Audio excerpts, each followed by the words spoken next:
मैं Ranjana Dubey YouTube channel में आप सबका स्वागत करती हूँ। आज मैं आप लोग के लिए एक प्यारा सा उठान लेके आई हूँ। कैसा लगेगा कमेंट बॉक्स में ज़रूर बताइएगा।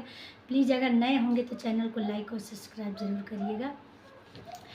कहाँ से पियरी आई, कहाँ से चुनरी आई, कहाँ से चुनरी आई हो, ललना कहाँ से आए हैं, सिंघोरवा सिंघोरवा भर सिंदूर हो, ललना कहाँ से आए हैं, सिंघोरवा सिंघोरवा भर सिंदूर हो।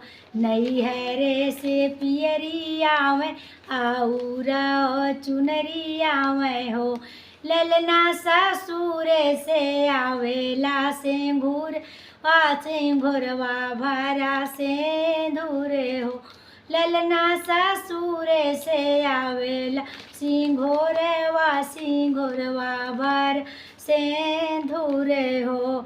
फटी जई है नैहरे के चुनरी तवौर ओ पियरी तवौर हो, ललना दिने दिने बढ़ेला सिंदूरवा सिंघोरवा भरा सिंदूर हो, ललना दिने दिने बढ़ेला सुहागवा सिंघोरवा भरा सिंदूर हो।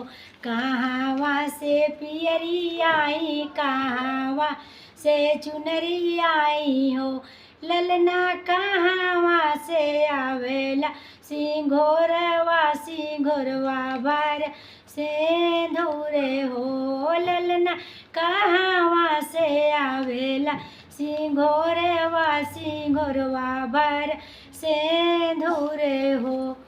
जय